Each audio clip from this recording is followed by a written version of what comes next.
एक दिन मैं YouTube पे प्रीच कर रहा था, लाइव चल रही थी वो मीटिंग। मैंने वहां पर कहा, गलत आदमी से शादी करने से अच्छा है सिंगल रहो। किसने नीचे कमेंट किया, और कर दी हो तो? किसी और ने कमेंट किया, भुगतो। अब जानो, फेस करो खुद। समझ रहे हो? आज जितने भी यूथ यहां बैठे हुए हैं अंडर 30 जिनकी शादियां नहीं हुई हैं, मैं आपको एक सलाह देता हूं, एक एडवाइस देता हूं। घर ले लिया, नहीं समझ में आया, चेंज हो जाएगा। जॉब कर ली, नहीं समझ में आई, चेंज हो जाएगी। कपड़े लिए, नहीं समझ में आए, चेंज हो जाएंगे। पर मैं आपको बताना चाहता हूं, शादी एक ऐसी चीज है जो अगर आपने कर दी, ये बदली नहीं जाएगी। इसलिए शादी करने से पहले फास्टिंग करो, खुदा के सामने जाओ, अपने एल्डर पास्टर से, आपके जो गॉडली एल्डर पास्टर हैं उनके पास जाओ, उनसे सलाह लो, उनसे पूछो, पास्टर क्या मैं आगे बढ़ूं, क्या मैं आगे बढ़ूं। मैं आपको बताना चाहता हूं, आज क्रिश्चियन मैरिजेस भी सक्सेस नहीं जा रही हैं। मसीह लोग घर में, पता है, झगड़े कर रहे हैं आजकल। और जानते हो, झगड़ों में वचन भी बोलते हैं। हस्बैंड वाइफ को बोलता है, मेरे अधीन रह, लिखा है पति को पति के अधीन रहना है। और जानते हो पत्नी क्या बोलती है, हाँ ये भी लिखा है कि पत्नी को अपने समान प्रेम करना है। वचनों को लेके लड़ते हैं। ट्रस्ट मी, हमारे बॉम्बे में कितने केसेस आते हैं हस्बैंड और वाइफ के। कभी कभी मैं 3-3, 4-4 घंटे एक परिवार को बैठ के समझाता हूं, भाई झगड़ा मत करो, लड़ो मत। इवन अभी एक केस आया, एक हस्बैंड किसी और के साथ फंसा हुआ था। ये बात वाइफ को पता चली और वो लोग मेरे ऑफिस में आके बोल रहे हैं, ब्रदर ऐसी बात है, अभी आप मुझे क्या बताओ। जानते हो मैंने क्या कहा?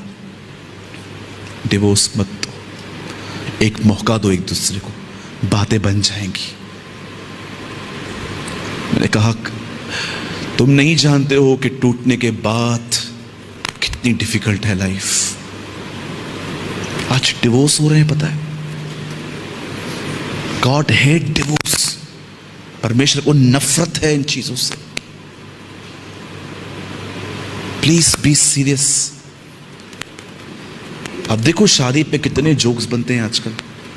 मुझे बहुत दुख होता है, मुझे कोई खुशी नहीं होती है इन जोक्स को पढ़ के कि कितनी पवित्र चीज का मजाक बनाया गया है। आज यूथ को देखो, 80% लोग शादी करने से पहले ही सेक्स कर लेते हैं आज। और उसके बाद जानते हो नखरे क्या करते हैं एक दूसरे को। मैं ऐसी लड़कियों से मिला हूं, ऐसे लड़कों से मिला हूं जिन्होंने एक दूसरे को पसंद किया, और पता है ये सब ऑनलाइन है आजकल। आजकल पसंद करना भी ऑनलाइन है, झगड़े भी ऑनलाइन है, और ब्रेकअप भी ऑनलाइन है। सब ऑनलाइन है आजकल। अच्छा मुझे एक बात बताइए, किसी का फोटो देखकर आपको प्यार हो कैसे सकता है?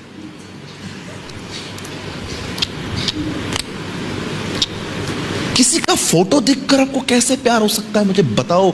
आप उस पर्सन से मिले तक नहीं हो, और आपने उसको प्रपोज भी किया है, और आप उससे प्यार भी करते हो, आपने एक बार उससे मुलाकात नहीं की है। आप समझ पा रहे हो? You are in a lust. सोचो,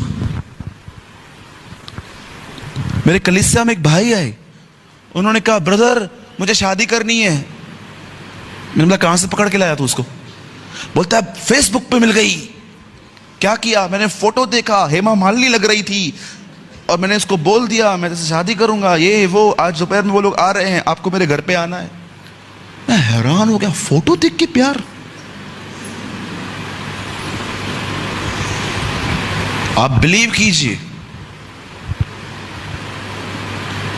बात पक्की हो गई। मुझे खुदा ने कहा, इससे मना कर, he is not a mature person. मैंने उसको फेस पे कहा, ब्रदर वेट करो।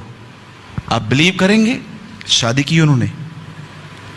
3 महीने के बाद आज वो एक दूसरे की शक्ल को पसंद नहीं करते। अब दुआ करवाने के लिए आए थे, हमें अलग होना है, प्लीज आप हमारी मदद करो। मैंने कहा, आई एम सो सॉरी, मैं जोड़ने में बिलीव करता हूं, तोड़ने में नहीं। बहुत गंभीर बनिए इस चीज़ में। जब आपकी मैरिज की बात आए, प्लीज़ किसी अनगॉडली पर्सन को देखकर जो अपने ही हिसाब से जी रहा है फॉलो मत करना। Wait, pray pray pray pray, दुआ करो। उसने तो कहा मैं तुमसे कहता हूं आनंद करो, मैं तुमसे फिर कहता हूं आनंद करो। मैं तो ये कहता हूं इंतजार करो, मैं तुमसे फिर कहता हूं इंतजार करो। वेट वेट वेट करो। बाइबल क्या बताती है? असमान जुआ, असमान जुए में न झूठो। व्यवस्था में लिखा गया है जब तू हल चलाए तो एक तरफ बैल और एक तरफ कोई और जानवर मत रखना, क्योंकि असमान जुआ ना होगा। सोचो, एक बाइक का, आप एक कार का टायर एक तरफ से टायर का है और दूसरी तरफ ट्रक का है, वो कार कैसे चलेगी? असमान जुआ। वो यॉक बिल्कुल सीधा होना चाहिए। अदरवाइज मैं आपको कहना चाहता हूं, आपकी मिनिस्ट्री लड़खड़ा जाएगी, आप उस बैलेंस को नहीं संभाल पाओगे। कौन स्ट्रेस में प्रीच कर सकता है? मुझे पता है, मैं तो नहीं कर सकता। मैं जब भी देखता हूं मैं रेस्ट में नहीं हूं, मैं दिनेश को कॉल करके बोलता हूं मीटिंग तू ले ले आज। बोलता है क्यों? मैंने बोला नहीं ब्रदर, 500 लोग आते हैं कलीसिया के अंदर, मेरी वजह से उनको कुछ नहीं मिले, मैं ये बर्दाश्त नहीं करूंगा। तू रेस्ट में है ना? यस, गो प्रीच।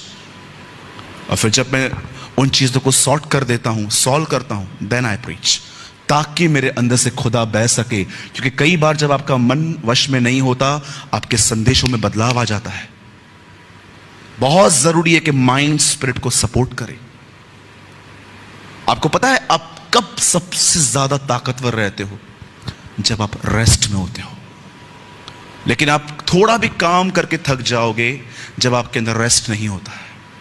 इसलिए यीशु ने कहा जो मेरे पास आएगा मैं उसे विश्राम दूंगा।